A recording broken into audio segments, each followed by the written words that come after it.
Quality और consistent performance के लिए सिर्फ सिल्वर पंप्स एंड मोटर्स, नाम याद रखना। રહ્યા છે કાકા અને દાદી સાથે આ 12 વર્ષનો કિશોર રહેતો હતો અને અગાઉ પણ પથ્થરમારાની ઘટનામાં સંડોવાયેલો હતો આ કિશોર। પૂર્વ આયોજિત કાવતરું હોવાની પૂરેપૂરી શક્યતાઓ પણ છે અને પથ્થરમારા બાદ કેટલાક લોકો હથિયારો સાથે રસ્તા ઉપર પણ દેખાયા હતા। પથ્થરકાંડ કેસમાં પોલીસ તપાસમાં આ એક સૌથી મોટો ખુલાસો અત્યારે થયો છે। તો એક બાદ એક જે ખુલાસાઓ થઈ રહ્યા છે પથ્થરકાંડમાં અત્યાર સુધીના આ સૌથી મોટા સમાચાર છે। પથ્થરમારાના કેસમાં જે 12 વર્ષના કિશોરની અટકાયત કરવામાં આવી છે તેની પૂછપરછ કરવામાં આવી છે અને તેમાં જ અનેક ખુલાસાઓ થયા છે। તો કટ્ટર માનસિકતા ધરાવતો આ 12 વર્ષનો કિશોર અને એક જ નહીં પરંતુ અનેક પંડાલોમાં તે પથ્થરમારો કરવાની તેની યોજના હતી। સૈયદપુરામાં જે પથ્થરમારો થયો અને તેમાં આ યુવકની અટકાયત કરવામાં આવી। એક નહીં બે નહીં પરંતુ ત્રણ જગ્યાએ પથ્થરો મારવાનો હતો આ કિશોર અને કિશોરના પિતાનું મૃત્યુ થઈ ચૂક્યું છે જ્યારે તેની માતાએ બીજા લગ્ન પણ કર્યા છે। બિલકુલ, એટલે કે સૌથી મોટું અપડેટ અને એ ખૂબ મહત્વપૂર્ણ બાબત એ છે વૈભવી, કારણ કે એક 12 વર્ષનું કિશોર કે જે ધોરણ 6માં કદાચ ભણતો હોઈ શકે અને એ જ વ્યક્તિ જ્યારે આ પ્રકારના એક ષડયંત્રમાં જોડાય ત્યારે સ્વાભાવિક છે કે સવાલ અનેક ઊભા થાય। અને વૈભવી આપણી સાથે પ્રશાંત ભીમાણી પણ જોડાયા છે, એમને પણ આ એક જે વિગતો મળી રહી છે એના વિશે પણ એક સવાલ કરીએ। બિલકુલ પ્રશાંતભાઈ, સૌથી પહેલાં તો ન્યૂઝ કેપિટલમાં આપનું ખૂબ સ્વાગત છે। પ્રશાંતભાઈ, સૌથી પહેલાં તો સુરતમાં એક પથ્થરમારાની જે ઘટના બની અને ઘણા બધા જે લોકો આરોપીઓ છે પકડાયા તેમાંથી મોટાભાગના સગીરો પણ હતા, કિશોરો પણ હતા। એટલે પ્રશાંતભાઈ, સૌથી પહેલાં તો જે કિશોર જે પકડાયો તે 12 વર્ષનો તેની ઉંમર અને તેના પિતાનું મૃત્યુ થયું, તેની માતાના બીજા લગ્ન થયા, પોતાના દાદા દાદીના ઘરે એ કિશોર રહેતો હતો। સૌથી પહેલાં તો આ એક માનસિકતા એટલા માટે સમજવી છે કારણ કે આટલી નાની ઉંમરમાં આવી મોટી ઘટનાને અંજામ આપવો એ નાની સૂની વાત નથી। એટલે આટલા નાના બાળકની અંદર આ કિશોરની અંદર આવી માનસિકતા કેવી રીતે પેદા થાય છે જ્યારે એના ઘરમાં જ આવું કંઈક બન્યું હોય ત્યારે? આ બધા જે કારણો છે બહુ ઓબ્વિયસ છે। એક તો ધાર્મિક કટ્ટરતા એનામાં પહેલેથી જ મૂકવામાં આવી હોય એવું બની શકે, અને એક ભગ્ન ઘર જે કહેવાય કે જેની અંદર માતા પિતા બંને અલગ પડી ગયા છે અથવા તો એક નથી, તો એના કારણે પણ એના ઉછેરમાં ખામીઓ ચોક્કસ હોય। એના કદાચ જે બીજા જે પેરેન્ટ છે કે જે અત્યારે નવા પેરેન્ટ છે એના તરફથી પણ એના પર કોઈ ગુસ્સો કરવામાં આવતો હોય કે ઘરમાં કંકાસનું વાતાવરણ હોય એવું ચોક્કસ બની શકે। અને હું એવું માનું છું કે આ બધાથી વધારે એની જે આ ઉંમર છે જેને પ્રી ટીન એજ કહેવાય એ બહુ વધારે ઇમ્પ્રેશનેબલ અથવા તો જેના પર વધારે પડતી અસર ઝડપથી થાય એ પ્રકારની ઉંમર છે।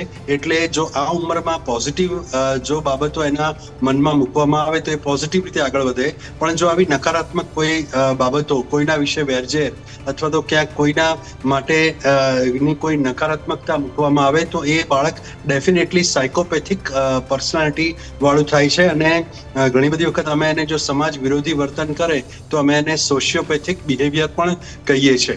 એટલે આ આખી જે ઘટના છે એની પાછળ એનું કુટુંબ જવાબદાર તો છે જ, પણ એના મનમાં મુકાયેલી ધાર્મિક કટ્ટરતા પણ એટલી જ જવાબદાર છે। બિલકુલ। અને એક બીજી વાત હું કહી શકું અહીંયા કે કદાચ એનો એક બીજો હેતુ એટેન્શન સિકિંગ બિહેવિયર પણ હોય કે લોકોનું ધ્યાન પોતાની તરફ આકર્ષવા માટે એ કદાચ આવું કરતો હોય એવું પણ બને, કારણ કે એણે જે તપાસમાં કહ્યું કે હું આમાં જો લોકોને ખબર ના પડે તો હું હજી વધારે કરે, એટલે કદાચ લોકોનું ધ્યાન કેન્દ્રિત કરવાની એક આ એની વૃત્તિ પણ હોઈ શકે। બિલકુલ પ્રશાંતભાઈ, બીજું એ કે આપને લાગે છે કે જે પ્રકારનું શિક્ષણ આપે એક સરસ વાત કરી કે પરિવારમાં જે પ્રકારે તેનો ઉછેર થયો હશે એ પરિવારનું પહેલું તો એક તો સૌથી મોટી આમાં ભૂમિકા હોઈ શકે। બીજું કે આ પ્રકારની ઉંમર અને એમાં જ્યારે કોઈને આપણે એવું કહેતા હોઈએ કે કરને કંઈ વાંધો છે નહીં, તો આવા જે પીઠબળ પૂરું પાડનારા લોકો હોય તેના કારણે આ પ્રકારના એક આવા કૃત્યો કરનારા લોકો એક એમને મોકળું મેદાન મળે છે। અને બીજું એ કે સમાજ માટે પણ એ કેટલું ઘાતક કહી શકાય? સમાજ માટે ઘાતક એટલા માટે છે કે આ ઉંમરે જો આ બધી બાબતો મનમાં આરોપિત થાય તો થોડાક વર્ષ પછી જ્યારે એને એવું થશે કે મારી પાસે તો બધી જ દુનિયાભરની તાકાત છે ને હું હવે પુખ્ત વયનો છું, ત્યારે એ કેટલા બધા ક્રાઇમ કરી શકે। એટલે આ બાબત આપણે સમજવા જેવી છે. એ ક્રાઇમ કોઈ પણ હોઈ શકે, એ કોઈ પણ અત્યારે પણ જે ક્રાઇમ કરનારા લોકો છે એમની જો માનસિકતા આપણે તપાસીએ કે ચકાસીએ તો એમના બેકગ્રાઉન્ડમાં અથવા એમના બાળપણમાં આવા જ કોઈક બનાવો કે ઘટનાઓ બનેલા હોય છે. એટલે એના પરથી આપણે એવું કહી શકીએ કે સમાજ માટે આ જોખમી એક આખો ટ્રેન્ડ કહેવાય અને આવા લોકોને પીઠબળ પૂરું જરા પણ ન પાડવું જોઈએ. જે લોકો આવા બાળકોને, જે લોકોની આવી આ ઉગતી ઉંમર છે કે એની અંદર એ લોકો ઝડપથી કશીક બાબતોથી અસર પામી જાય છે, એવા લોકોને હાથો બનાવીને આવા જે મોટા ક્રિમિનલો છે એમણે આવા દુષ્કૃત્યો ના કરવા જોઈએ, કારણ કે આ બહુ ખતરનાક નીવડી શકે. એટલું જ નહીં પણ આ ઉંમરમાં તમે જુઓ કે આખી દુનિયાભરમાં જે કંઈ પણ બીજા કૃત્યો થાય છે, જેની અંદર આવા ભયાનક કૃત્યો કે લોકોને મારવાના કૃત્યો થાય છે, તો એ બધા કૃત્યોમાં બાળપણથી જ આ માણસને ધીરે ધીરે સમાજ વિરોધી રીતે તૈયાર કરવામાં આવે છે. એ પછી ધાર્મિક કટ્ટરતા હોય કે બીજી કોઈ પણ કટ્ટરતા હોય. બિલકુલ. અને પ્રશાંતભાઈ, બીજી એક વાત કે આપણા જુવેનાઇલ એક્ટની અંદર પણ બાળકો માટે, જે કિશોરો માટે ખાસ જે વાત કરવામાં આવી ને એમાં પણ જે 7 વર્ષથી 12 વર્ષની વચ્ચે તેની જે ઉંમર હોય એમાં એને એ પરિપક્વતા છે કે એ સમજે છે કે એણે જે ગુનો કર્યો છે એ ખરેખર ખૂબ ગંભીર ગુનો છે, એના ઉપર એને સજા આપવામાં આવી છે. એટલે કે એક માનસિકતા બની ગઈ કે કદાચ એ કોઈ ગંભીર ગુનો કરશે ને કદાચ એટલી સમજણ શક્તિ નહીં ધરાવતો હોય તો કદાચ એને સજા નહીં મળે. 12 વર્ષથી ઉપરનું કોઈ વ્યક્તિ હોય તો તેને એ પ્રમાણે સજા આપવામાં આવે છે. એટલે ક્યાંક ને ક્યાંક તેની પણ કોઈક અસર, કારણ કે જો તમારા મનમાં એ ડર જ નહીં હોય કે અમે ગુનો કરી રહ્યા છે ને અમને સજા મળશે, એટલે આ પણ એક માનસિકતા ખરી આવા કોઈ ગુના કરવા પાછળ. આ છટકબારી છે જે એક ગુનો કરાવનારને ખબર છે કે અમે આ ઉંમરવાળા પાસે ગુનો કરાવીશું તો વાંધો નહીં આવે. એ કદાચ હું એવું માનું છું કે આ એક બહુ મોટું કારણ હોઈ શકે. જે હમણાં આપણે વાત કરી કે એની પાછળ પણ બીજા કેટલાક લોકો હશે, તો એ બાળકો પાસે જે લોકો, ધારો કે ઘણા લોકો ચોરીઓ પણ કરાવતા હોય છે, ઘણા લોકો કોઈને મારતા બાળકો પાસે મરાવડાવતા હોય છે. એટલે ઘણી બધી વખત ગંભીર ગુના જે છે એની અંદર આ લોકો છટકી જતા હોય છે કાયદાની છટકબારી શોધીને.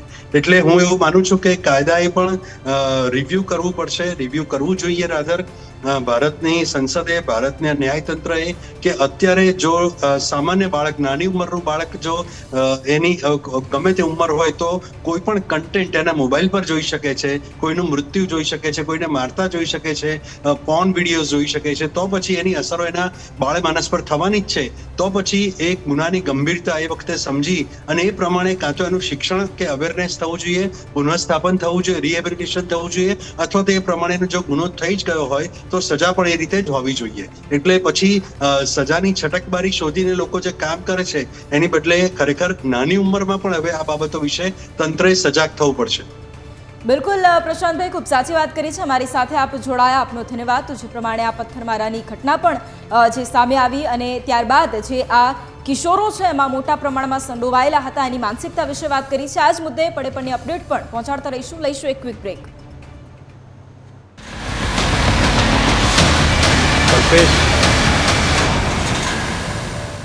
પથ્થરકાંડમાં એક બાદ એક જે નવા ખુલાસાઓ થઈ રહ્યા છે અને જે આરોપીઓ છે તેઓને કોર્ટમાં પણ રજૂ કરવામાં આવ્યા છે. પોલીસ દ્વારા પણ તેમના રિમાન્ડની જે માંગણી છે તે કરવામાં આવશે. એક બાદ એક જે ખુલાસા થઈ રહ્યા છે. એક તરફ જે કિશોરો છે તે મોટા પ્રમાણમાં આમાં સંડોવાયેલા છે, કટ્ટર માનસિકતા પણ આ કિસ્સામાં સામે આવી રહી છે. બીજી તરફ મોટા પ્રમાણમાં ફડકાવવાની પણ વાત હોય તે પણ અહીંયા સામે આવી રહી છે.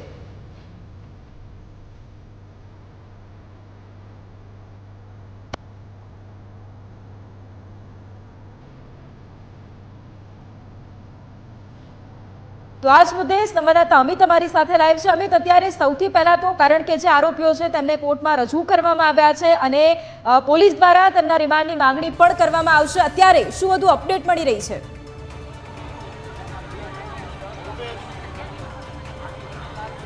જે ચોક્કસથી વાત કરવામાં આવે, આજે આરોપીઓ જે પકડાયા છે 27 જેટલા, તેમને આજે કોર્ટમાં પોલીસ દ્વારા રજૂ કરવામાં આવ્યા છે. અને જે બાબત જે હતી તે ખૂબ ગંભીર બાબત હતી કે ધાર્મિક લાગણી દુભાવીને હિંસા ભડકાવવાનો જે પ્રયાસ થયો હતો તે મામલે હવે વધુ તપાસ માટે સુરત પોલીસ છે ત્યાંના ઊંડાણ સુધી પહોંચવા માંગે છે. અને એટલા માટે જ આરોપીના 14 દિવસના રિમાન્ડની અત્યારે કોર્ટમાં માગણી કરવામાં આવશે. કેટલાક ટેકનિકલ મુદ્દાઓ પણ છે તે પણ આજે કોર્ટ સમક્ષ રજૂ કરવામાં આવશે. મહત્વની વાત એ છે છે કે જે કિશોરો છે તેમાંથી એક મુખ્ય આ બાળ કિશોર છે 12 વર્ષનો, તેના પિતા નથી અને તે અન્ય પરિવારના સભ્યો સાથે રહે છે. આ બાળ કિશોર છે ઘટના સ્થળથી 1 કિલોમીટર આગળ રહે છે. જો કે ઘટના સ્થળ પર એટલે કે જે ગણેશ પંડાલ હતો તે જગ્યા સાથે આ બાળકને કંઈ લેવા દેવા નથી. પરંતુ આ જે 12 વર્ષનું બાળક છે તેને એક એવું કાવતરું રચ્યું કે 10 દિવસ જે ગણેશ મહોત્સવ હોય છે, વિઘ્નહર્તાનો પર્વ હોય છે, આ 10 દિવસ એક પંડાલ કે જે લાલ દરવાજા જે લાલગેટ પોલીસ સ્ટેશન હદ વિસ્તારમાં આવે છે, આ એક પંડાલ પર જઈને તે આ પ્રકારે ગણેશજીની પ્રતિમાઓ પર પથ્થરમારો કરી લાગણી દુભાવવાનો પ્રયાસ કરશે. આવું કાવતરું રચ્યું. જોકે સૌપ્રથમ તેને એકવાર પ્રયાસ પણ કર્યો, પાણીના પાઉચો ગણેશ પંડાલ પર ફેંક્યા હતા, પરંતુ આ વાત કોઈ ધ્યાને ન લીધી અને બીજા દિવસે આ બાળક છે તે 12 વર્ષનો કિશોર હતો એ વાત સાચી, પણ બીજું અમિત એ અહીં સમજવું છે કે આખા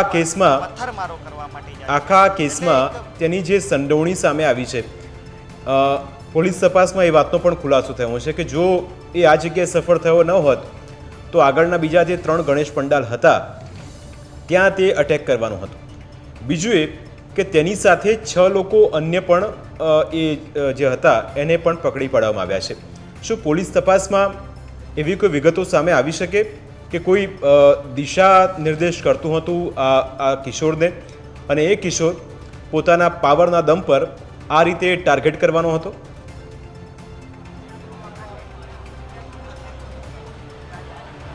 જી ચોક્કસથી જે પ્રકારે આજે સમગ્ર ઘટના સામે આવી છે કે પહેલીવાર તેને પ્રયાસ કર્યો, આજે પોલિથીનની બેગો જે ગણેશ પંડાલ પર ફેંકી હતી તેમાં તે સદંતર નિષ્ફળ થયો હતો. કોઈ પણ ઘટના ન બની, લોકોએ ઇગ્નોર કર્યો હતો અને બીજા દિવસે આજે પોતાની સાથે અન્ય 5 કિશોર એટલે કે પોતે અને અન્ય 5 એટલે કુલ 6 લોકો એક રિક્ષામાં સાથે જાય છે, પથ્થર ગણેશજીની પ્રતિમા પર ફેંકે છે અને એટલો ઊંચો પથ્થર ફેંકવામાં આવે છે કે આ 22 ફૂટની પ્રતિમા હતી અને તેના હાથ પર ગણેશજીની પ્રતિમાના હાથ પર આ પથ્થર લાગે છે. એટલે માનસ એનું સ્પષ્ટ હશે કે કોઈ એવું મોટું કૃત્ય કરવું છે જેનાથી એ હાઇલાઇટ થાય અને જે ઘટનાને જે અંજામ આપવા માગે છે, જે રમખાણો જે કંઈ ભડકાવવા માગતો હતો, લોકોની લાગણી દુભાવવા માગતો હતો, તેમાં તે સફળ થાય તેવું તેનું માનસ હતું. પોલીસની તપાસમાં એક વાત પણ સામે આવી છે કે આ ઘટનાના 3 મહિના પહેલાં જ આજે મદ્રેસામાં આ બાળક જતો હતો. મહત્વની વાત એ કહી શકું કે થોડા દિવસ પહેલાં જ એક મૌલવી અબુ બકર જે કઠોરનો હતો તેની ધરપકડ સુરત ક્રાઇમ બ્રાન્ચે એટલે કે સુરત પોલીસ દ્વારા કરવામાં આવી હતી અને આ મૌલવી પણ મદ્રેસામાં બાળકોને ભણાવતો હતો. એટલે સ્પષ્ટ થાય કે જો આ સોહેલ અબુ બકર જે આતંકવાદી વિચારધારા ધરાવતો હતો અને હિન્દુ નેતાઓને ટાર્ગેટ કરીને ધમકી આપતો હતો અને તે પણ મદ્રેસામાં બાળકોને ભણાવતો હતો, જે તે સમયે પણ મદ્રેસામાં પણ આજે બાળકોનું જે કાઉન્સેલિંગ છે પોલીસે કર્યું હતું અને આ બાળકના કેસમાં પણ આ જ પ્રકારની પરિસ્થિતિ હોય તેવું લાગી રહ્યું છે. કારણ કે છેલ્લા 3 મહિનાથી તે મદ્રેસામાં જાય છે, અન્ય કોઈના સંપર્કમાં આ બાળક નથી અને મુસ્લિમ જે આગેવાનો છે તેમને પણ પોલીસ સમક્ષ એવી વાત કરી છે કે તેઓ ખુદ આ બાળકથી જે પ્રવૃત્તિ કરે છે તેનાથી ચોંકી ગયા છે. એટલે મુસ્લિમ અગ્રણીઓને પણ એવી આશંકા છે કે કોઈ આ બાળકનો દોરી સંચાર કરે છે. કારણ કે એક બાળક જે 12 વર્ષનું છે તેને ગ્રુપિઝમ બનાવવું, કઈ રીતે લોકોને સાથે લેવા, કઈ રીતે લોકોની લાગણી દુભાવી, આટલું બધું તેને ડીપમાં નોલેજ હોય જ ન શકે અને આ તેનો દોરી સંચાર જે કોઈ વ્યક્તિ કરી રહ્યો છે તેના મૂળ સુધી પોલીસ પહોંચવા માગે છે અને એટલા માટે જ આજે આરોપી આજે પકડાયા છે તેના રિમાન્ડની 14 દિવસની માગણી કરવામાં આવશે. ત્યારબાદ આજે આરોપી છે તેનો કોઈ ગુનાહિત ઇતિહાસ છે કે નહીં તે બાબતે તપાસ કરવામાં આવી રહી છે. બાળકને પણ આજે જુવેનાઇલ બોર્ડ સમક્ષ રજૂ કરાયો છે અને કેટલાક ટેકનિકલ મુદ્દા પણ આ બોર્ડ સમક્ષ રજૂ કરવામાં આવ્યા છે કે બાળકનું આ પ્રકારનું માનસ છે તે કઈ રીતે આટલું બધું આજે છે ક્રૂર હોઈ શકે અને કોઈ હિંસા ભડકાવવાનો પ્રયાસ હોઈ શકે. બાળકની એક માનસિકતા એવી હતી કે તેને 10 જગ્યા ટાર્ગેટ કરી હતી લાલગેટ પોલીસ સ્ટેશન હદ વિસ્તારની કે તે આ જ વિસ્તારમાં આ પ્રકારની જે ઘટના બની છે તેવી ઘટના અલગ અલગ પંડાલમાં કરવાનો હતો. એટલે કે 10 પંડાલોમાં તે પથ્થરબાજી કરવાનો હતો અને એક હિંસા ભડકાવવાનો પ્રયાસ કરતો. એટલે કોઈ વ્યક્તિ આની દોરી સંચાર જે કરી રહ્યા છે તે હિન્દુ મુસ્લિમની જે એકતા જે વિસ્તારમાં લાલગેટ પોલીસ સ્ટેશન સૈયદપુરા વિસ્તારમાં જોવા મળી રહી છે, ગણેશજીની જે પૂજા હિન્દુ મુસ્લિમ સાથે મળીને કરે છે, તે ક્યાંક ને ક્યાંક આ બે કોમને જે લડાવવાનું કાવતરું કોઈ વ્યક્તિ આની પાછળ કરી રહ્યું હોય તેવી આશંકા છે પોલીસને અને એટલા માટે જ પોલીસ ડીપ સુધી પહોંચવા માંગે છે અને નાનામાં નાના મુદ્દા પર પોલીસ હાલ તપાસ કરે છે. બિલકુલ, અમે તમારી સાથે આપ જોડાયેલા રહેજો, પરંતુ જે આરોપીઓ છે તેમને આજે કોર્ટમાં રજૂ કરવામાં આવ્યા એ પહેલા પોલીસ દ્વારા શું નિવેદન આપવામાં આવ્યું તે સાંભળી લઈએ. ગણેશ પંડાલ પર પથ્થરમારાની ઘટનાને લઈને સુરત શહેર પોલીસ હવે એક્શન મોડમાં આવી છે. સુરત શહેર પોલીસ દ્વારા 27 આરોપીની આ મામલે ધરપકડ કરવામાં આવી છે. 27 ઇસમો એ હતા જેમને અશાંતિ ઊભી કરી હતી, પથ્થરમારો શરૂ કર્યો હતો. જોકે આ પથ્થરમારો કરનારા તમામ આરોપીને હવે કોર્ટમાં લઈ જવામાં આવી રહ્યા છે. સુરત શહેર પોલીસ દ્વારા તમામ આરોપીના રિમાન્ડની માગણી છે તે કરવામાં આવી રહી છે. મહત્વની વાત કહી શકાય કે આ એ જ આરોપી છે જેઓ પથ્થરમારો કરતા હતા અને સમગ્ર જે શાંતિમય માહોલ હતો તે શાંતિમય માહોલને અશાંતિભર્યો કરવામાં આ જ ઈસમોનો હાથ હતો અને રાત્રે જાગીને રૂમના તાળા તોડીને આજે 27 ઈસમોને પકડવામાં આવ્યા છે.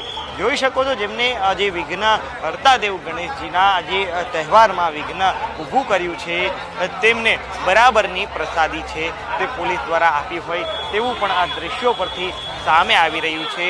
મહત્વની વાત એ પણ છે કે સુરત શાંતિ માટે જાણીતું શહેર છે અને આ શાંતિમય સુરતમાં અશાંતિ ઊભી કરનારા આ 27 ઈસમોને સુરત શહેર પોલીસ દ્વારા કોર્ટમાં લઈ જવામાં આવી રહ્યા છે. આ તમામ ઈસમોના રિમાન્ડની માગણી પોલીસ દ્વારા કરવામાં આવશે. કોના દ્વારા અને કોના કહેવાથી આ અશાંતિભર્યો માહોલ ઊભો કર્યો છે તે તમામ બાબતો પર તપાસ કરવા માટે આરોપીઓની પૂછપરછ માટે પોલીસ રિમાન્ડની માગણી કરશે. મહત્વની વાત છે ડીસીપી આપણી સાથે છે તેમની સાથે વાત કરવાનો પ્રયત્ન. જાણો છો તેમ જે લાલગેટ પોસ્ટે ખાતે જે ગુનો દાખલ કરેલો હતો તેમાં પોલીસે ત્વરિત એક્શન લઈને બોમ્બિંગ કરીને ટોટલ 28 ઈસમોની ધરપકડ કરેલી હતી. અત્યારે અમે નામદાર કોર્ટની અંદર એને પ્રોડક્શન કરવા જઈ રહ્યા છે અને 14 દિવસના રિમાન્ડની માગણી અમે કરવાના છીએ. 14 દિવસના રિમાન્ડની માગણી છે અને એ કોર્ટની અંદર પ્રોડક્શન પછી ફરીથી અમે તમને બાઇટ આપશું. અમારે આને આખી કોન્સ્પિરસી હતી કે નહીં એ બધા જે મુદ્દાઓ છે એ અત્યારે હાલમાં અમે કહી શકીએ કહેવા નથી માગતા કારણ કે અમારા નામદાર કોર્ટની અંદર એમને પ્રોડક્શન છે એટલા માટે એ આપણે કહીશે મેડમ. અત્યારે ચોક્કસથી આપણા ડીસીપી પિનાકીન પરમાર કે તેમને સ્પષ્ટપણે જણાવ્યું કે જે આરોપી હતા 27 ઈસમો હતા તેમને કોર્ટ સમક્ષ રજૂ કરવામાં આવી રહ્યા છે અને જે ફરીથી તેમની સાથે વાત કરીશું. બેન બધું જ અમે ડિટેલ ઇન્વેસ્ટિગેશન કરવાના છીએ. સુરત શહેર એકદમ શાંત સિટી હતું, એકદમ માહોલ શાંત હતો અને અચાનક આ કાંકરી ચાળો થઈને સુરતની શાંતિ દોડવાનો પ્રયત્ન થયો છે. તો તમામ પોલીસ આને બહુ સંવેદનશીલતાથી આને તપાસ કરી રહી છે. નાનામાં નાના એંગલ તમામ એંગલની પોલીસ ઝીણવટપૂર્વક તપાસ કરવાની છે એટલે સુરત શહેરની પાછી શાંતિ અમે સ્થાપવાની. 14 દિવસના માગવામાં આવ્યા. તો જે પ્રમાણે જે તમામ આરોપીઓ છે તેમને કોર્ટમાં રજૂ કરવામાં આવ્યા છે. જીગર, અહીંયા બીજી એક સૌથી મહત્વપૂર્ણ વાત એ પણ છે કે આપણે સતત એ ચર્ચા કરી જે આરોપીઓ છે તેમની પણ અહીંયા વાત કરી અને જે આ કિશોરો છે તેમની માનસિકતા વિશે આપણે સૌથી પહેલા વાત કરી પરંતુ એમની પાસેથી હથિયારો પણ મળી આવ્યા છે એટલે આ કેટલું ઘાતક. બિલકુલ, જુઓ આખી એક મોડસ ઓપરેન્ડી તમે આખી વિસ્તારથી જોશો તો ખ્યાલ આવશે કે જે ઘટના હતી એમાં સૌથી પહેલાં બાળકોને એક હથિયાર બનાવાયા. કારણ કે હવે આ એક નવી ટ્રીક છે કે મહિલાઓને આગળ કરો, બાળકોને આગળ કરો જેથી કોઈ શંકા એ લોકો પર ન કરે. એટલે સૌથી પહેલાં જે 12 વર્ષનો જે કિશોર હતો તેણે રિક્ષામાં આ લોકોને લઈને જાય છે અને પર્ટિક્યુલર સૈયદપુરા જે વિસ્તાર અને એ વિસ્તારથી તો આ વ્યક્તિ દૂર જ હતો પણ એ ત્યાં લઈ જાય છે. ત્યારબાદ પથ્થરમારો થાય છે પણ સવાલ અહીં એ પથ્થરમારા બાદ જે હથિયારો લઈને લોકો નીકળી પડ્યા હતા અને તમે તસવીરો પણ જોઈ હશે વૈભવી કે એમાં પોલીસની જે મહિલા પોલીસની જે સભ્યો હતી એ લોકોના ઘરને તોડી જે તાળા મારીને આ લોકો અંદર ઘૂસી ગયા હતા. એટલે હથિયારો ક્યાંથી આવ્યા એ પણ એક સૌથી મોટો સવાલ. બીજું એક શું પૂર્વાયોજિત આખું આ કાવતરું હતું કે એક પ્લાન સાથે કોઈ મોટું માથું આમાં આખું સંડોવાયેલું છે કે પછી જે કિશોર છે એને આગળ ધરી દેવાયો છે કે ભાઈ આ વ્યક્તિ હતો અને આણે બધું કર્યું છે. સવાલ બીજો એ થાય કે 12 વર્ષના બાળકની અંદર આટલી બધી કટ્ટરતા જો કોઈએ ઘુસાડી હોય તો એ વ્યક્તિ કોણ છે, કઈ રીતે તેની અંદર આ પ્રકારનું એક વયમનસ્ય તેની અંદર ઊભું કરવામાં આવ્યું જેથી આ પ્રકારના તે કાવતરા કરી શકે.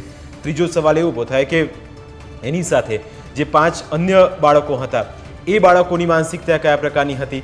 કારણ કે પ્રશાંતભાઈએ પણ એક સરસ વાત કરી કે કોઈ શંકા ના કરે અને શંકા જ્યારે ના થતી હોય ત્યારે પોલીસ પણ એ દિશામાં વિચારે નહીં કે આ વ્યક્તિ હોઈ શકે પણ સુરત પોલીસે પકડી પાડ્યું છે એટલે એ પણ એક સારી વાત. પણ આખા આ ઘટનાક્રમમાં સૌથી મહત્વપૂર્ણ બાબત એ છે, નંબર 1 એ કે એક કિશોરને આ ટાર્ગેટ સોંપવામાં આવ્યું. જો આ સફળ ન થયો હોત તો આગળના 3 પંડાલ એના માટે રેડી હતા. જો અહીંયા એ સક્સેસ ન થયો હોત તો આગળના 3 પંડાલો જે હતા ગણેશજીના, ત્યાં એ જવાનો હતો. બીજું કે રિક્ષામાં આવીને પથ્થરમારો કરીને તરત એ લોકો નીકળી ગયા. જેવો પથ્થરમારો થાય છે, અચાનક લોકોના ટોળા ભેગા થઈ જાય છે અને ત્યારે હથિયારો સાથે જ્યારે લોકો એ સૈયદપુરા વિસ્તારમાં આવી જતા હોય એટલે શંકા ચોક્કસ ઊભી થાય વૈભવી કે એક પૂર્વ આયોજિત આ કાવતરું હતું. એની અંદર સૌથી મોટો રોલ કોનો હોઈ શકે? હવે તપાસનો વિષય એ પણ રહેશે.